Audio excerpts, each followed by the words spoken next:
بسم اللہ الرحمن الرحیم۔ نبی کریم صلی اللہ علیہ وسلم کا ایک دلچسپ واقعہ۔ حضرت کعب بن مالک رضی اللہ تعالی عنہ سے اس وقت کی روایت ہے جب وہ غزوہ تبوک سے پیچھے رہ گئے تھے۔ انہوں نے بیان فرمایا، توبہ قبول ہونے کے بعد جب میں حضور نبی کریم صلی اللہ علیہ وسلم کی بارگاہ میں حاضر ہو کر سلام عرض کیا تو آپ صلی اللہ علیہ وسلم کا چہرہ انور خوشی سے جگمگا رہا تھا، اور آپ صلی اللہ علیہ وسلم جب بھی مسرور ہوتے تو آپ صلی اللہ علیہ وسلم کا چہرہ مبارک یوں نور بار ہو جاتا تھا جیسے چاند کا ٹکڑا ہے۔ ہم آپ صلی اللہ علیہ وسلم کے چہرے انور ہی سے آپ کی خوشی کا اندازہ لگا لیا کرتے تھے۔ حضرت عبداللہ بن مسعود رضی اللہ تعالی عنہ سے روایت ہے کہ حضور نبی اکرم صلی اللہ علیہ وسلم نے فرمایا، مجھے اچھی طرح معلوم ہے کہ سب سے آخر میں جہنم سے کون نکالا جائے گا یا سب سے آخر میں کون جنت کے اندر داخل ہوگا۔ یہ آدمی اپنے جسم کو گھسیٹتا ہوا جہنم سے باہر نکلے گا، چنانچہ اللہ تعالیٰ اس سے فرمائے گا، جا جنت میں داخل ہو جا۔ وہ جنت میں داخل ہوگا تو اسے گمان گزرے گا کہ شاید یہ بھری ہوئی ہے، چنانچہ وہ واپس لوٹ کر عرض گزار ہوگا، اے رب وہ تو بھری ہوئی ہے۔ بس اللہ تعالیٰ اس سے فرمائے گا، جا جنت میں چلے جا۔ لہٰذا وہ جنت میں داخل ہوگا۔ جنت میں جا کر اسے پھر گمان گزرے گا کہ شاید یہ بھری ہوئی ہے۔ بس وہ واپس لوٹ کر پھر عرض کرے گا، اے رب میں نے تو وہ بھری ہوئی پائی ہے۔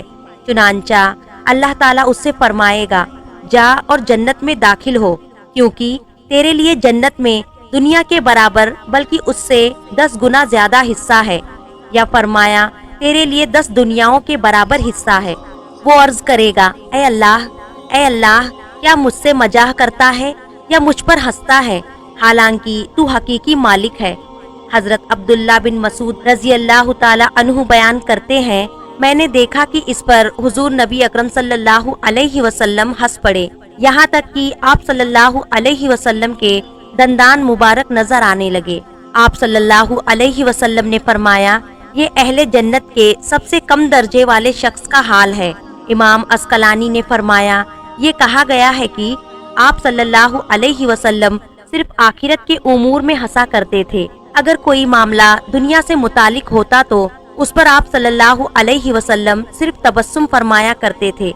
حضرت ابو درداء رضی اللہ تعالی عنہ سے روایت ہے کہ حضور صلی اللہ علیہ وسلم نے فرمایا، کیا میں تمہیں نماز اور صدقے سے بڑھ کر افضل درجات کے عمل نہ بتاؤں؟ صحابہ کرام رضوان اللہ علیہ اجمعین نے کہا، کیوں نہیں اللہ کے رسول صلی اللہ علیہ وسلم۔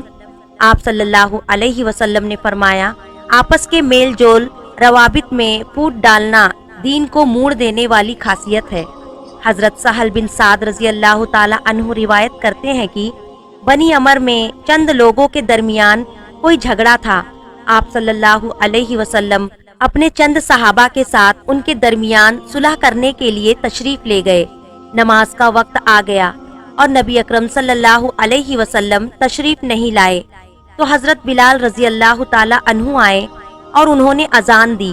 پھر نبی اکرم صلی اللہ علیہ وسلم تشریف نہیں لائے تو حضرت بلال رضی اللہ تعالی عنہ حضرت ابو بکر صدیق رضی اللہ تعالی عنہ کے پاس پہنچے اور کہا کہ نبی کریم صلی اللہ علیہ وسلم رک گئے ہیں اور نماز کا وقت آ گیا ہے، کیا آپ نماز پڑھائیں گے؟ انہوں نے کہا، ہاں اگر تمہاری خواہش ہو۔ چنانچہ تکبیر کہی گئی اور حضرت ابو بکر صدیق رضی اللہ تعالی عنہ نے نماز شروع کر دی۔ اتنے میں رسول اللہ صلی اللہ علیہ وسلم صفوں کو چیرتے ہوئے داخل ہو گئے، یہاں تک کہ پہلی صف تک پہنچ گئے تو لوگوں نے تالی بجانا شروع کر دی تاکہ حضرت ابو بکر صدیق رضی اللہ تعالی عنہ نبی کریم صلی اللہ علیہ وسلم کے آمد پر آگاہ ہو جائے۔ لیکن حضرت ابو بکر صدیق رضی اللہ تعالی عنہ نماز میں کسی طرح توجہ نہیں دیتے تھے۔ جب لوگوں نے متواتر ہاتھ پر ہاتھ مارنا شروع کیا تو صدیق اکبر رضی اللہ تعالی عنہ متوجہ ہوئے اور نگاہ پھیری تو آپ صلی اللہ علیہ وسلم کو اپنے پیچھے دیکھا۔ آپ صلی اللہ علیہ وسلم نے ہاتھ سے ان کی طرف اشارہ کیا اور حکم دیا کہ نماز پڑھے جس طرح پڑھا رہے ہیں۔ اور حضرت ابو بکر صدیق رضی اللہ تعالی عنہ نے اپنا ہاتھ اٹھایا، اللہ کی حمد بیان کی، پھر الٹے پاؤں واپس لوٹ گئے، یہاں تک کہ صف میں داخل ہو گئے، اور نبی کریم صلی اللہ علیہ وسلم آگے بڑھے اور لوگوں کو نماز پڑھائی۔ جب نماز سے فارغ ہوئے تو فرمایا، لوگوں، جب تم کو نماز میں کوئی بات پیش آ جاتی ہے تو تالی بجانا شروع کر دیتے ہو، حالانکہ تالی بجانا عورتوں کے لیے ہے۔ نماز میں اگر کوئی بات پیش آ جائے تو سبحان اللہ کہنا چاہیے، اس لیے کہ جو شخص اس کو سنے گا وہ متوجہ ہو جائے گا۔ اور ابو بکر صدیق رضی اللہ تعالی عنہ، تمہیں کس بات نے اسے روکا کہ لوگوں کو نماز پڑھاؤ، جبکہ میں نے اشارہ کر دیا تھا؟ حضرت ابو بکر صدیق رضی اللہ تعالی عنہ نے عرض کیا کہ ابن قحافہ رضی اللہ تعالی عنہ کو یہ حق نہیں پہنچتا ہے کہ وہ نبی کریم صلی اللہ علیہ وسلم کی موجودگی میں نماز پڑھائے۔ سید بنت عبد الرحمن سیدہ عائشہ رضی اللہ تعالی عنہا کا قول نقل کرتی ہے کہ آپ صلی اللہ علیہ وسلم نے دو جھگڑنے والوں کی آواز دروازے پر سنی جو بلند ہو رہی تھی۔ ان میں سے ایک دوسرے سے کہہ رہا تھا کہ مہربانی کر کے کچھ قرض معاف کر دے، اور دوسرا کہہ رہا تھا کہ واللہ میں نہیں کروں گا۔ آپ صلی اللہ علیہ وسلم ان دونوں کے پاس تشریف لے آئے اور فرمایا کہ کہاں ہے وہ شخص جو اللہ کی قسم کھا کر کہہ رہا تھا کہ میں نہیں کروں گا؟ اس نے عرض کیا، میں ہوں یا رسول اللہ صلی اللہ علیہ وسلم، اور میرا ساتھی جو چاہے میں اسے معاف کر دیتا ہوں۔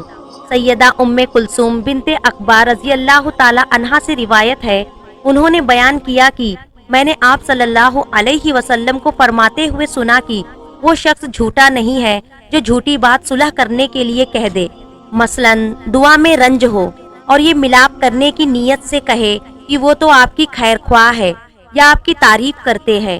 کستلانی نے کہا کہ ایسے جھوٹ کی رخصت ہے جس میں بہت فائدے کی امید ہو۔ امام مسلم رحمۃ اللہ علیہ کی روایت میں اتنا زیادہ ہے کہ 3 جگہ جھوٹ بولنے کی اجازت ہے، ایک تو لڑائی میں، دوسری مسلمان کے آپس میں میل جول کرانے میں، تیسری اپنی بیوی سے۔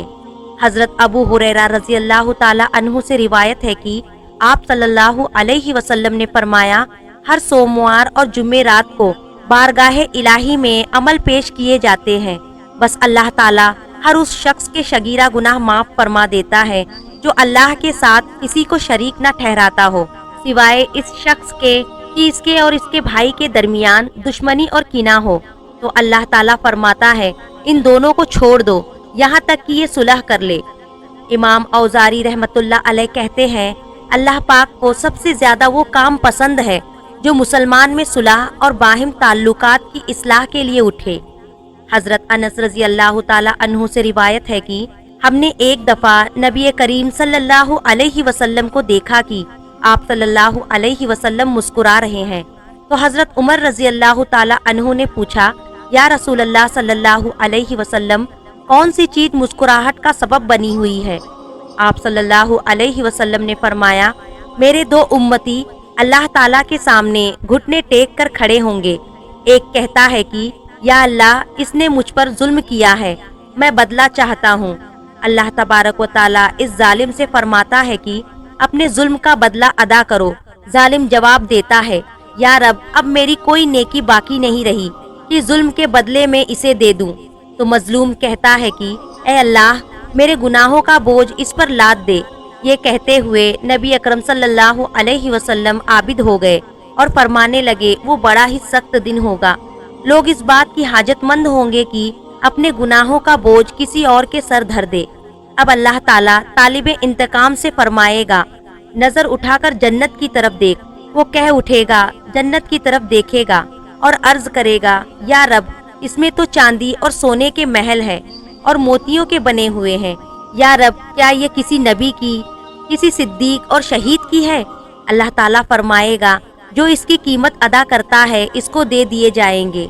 وہ کہے گا، یا رب، بھلا اس کی قیمت ادا کون کر سکتا ہے؟ اللہ تعالیٰ فرمائے گا، تو اس کی قیمت ادا کر سکتا ہے۔ اب وہ عرض کرے گا، یا رب، کس طرح؟ اللہ تبارک و تعالیٰ ارشاد فرمائے گا، اس طرح کی تو اپنے بھائی کو معاف کر دے۔ وہ کہے گا، یا رب، میں نے معاف کیا۔ اللہ پاک فرمائے گا، اب تم دونوں ایک دوسرے کا ہاتھ تھامے جنت میں داخل ہو جاؤ۔ اس کے بعد آپ صلی اللہ علیہ وسلم نے فرمایا، اللہ تعالیٰ سے ڈرو، آپس میں صلح قائم رکھو، کیونکہ قیامت کے روز اللہ تعالیٰ بھی مومنوں کے درمیان میں صلح کروانے والا ہے۔ ناظرین، اسلام ایک پرامن مذہب ہے جو اپنے ماننے والوں کو اتحاد و اتفاق کا درس دیتا ہے اور باہم لڑائی جھگڑوں کی حوصلہ شکنی کرتا ہے۔ یہی وجہ ہے کہ اگر دو مسلمانوں میں اختلاف ہو جائے تو ان کے درمیان صلح کرنے کا حکم قرآن کریم اور حدیث مبارک میں باکثرت مقامات پر دیا گیا ہے اور اس کی بہت فضائل بھی بیان کیے گئے ہیں۔ ارشاد باری تعالیٰ ہے، صرف مسلمان بھائی بھائی ہے تو اپنے دو بھائیوں میں صلح کر دو، اور فرمایا، اور اگر مسلمانوں کے دو گروہ آپس میں لڑے تو تم ان میں صلح کر دو، پھر اگر ان میں سے ایک دوسرے پر زیادتی کرے تو اس زیادتی کرنے والے سے لڑو یہاں تک کہ وہ اللہ کے حکم کی طرف پلٹ آئے، پھر اگر وہ پلٹ آئے تو انصاف کے ساتھ ان میں صلح کر دو۔ حضرت محمد صلی اللہ علیہ وسلم نے صلح کے متعلق ارشاد فرمایا، سب سے افضل صدقہ روٹھے ہوئے لوگوں میں صلح کرا دینا ہے۔ آپ صلی اللہ علیہ وسلم نے فرمایا، کیا میں تمہیں روزہ، نماز اور صدقے سے بھی افضل عمل نہ بتا دوں؟ صحابہ کرام نے عرض کیا کہ یا رسول اللہ صلی اللہ علیہ وسلم، ضرور بتائیے۔ ارشاد فرمایا، وہ عمل آپس میں روٹنے والوں میں صلح کرا دینا ہے، کیونکہ روٹنے والوں میں ہونے والا فساد بھلائی کو ختم کر دیتا ہے۔ اللہ پاک ہمیں دین کے راستے پر چلنے کی توفیق عطا فرمائے۔ محترم ناظرین، امید ہے کہ آپ کو ہماری یہ ویڈیو پسند آئی ہوگی۔ ایسی اور اسلامی واقعات اور معلومات حاصل کرنے کے لیے ہمارے چینل کو ضرور سبسکرائب کریں اور دل اجازت دے تو ویڈیو کو دوسروں تک لازمی پہنچائیں۔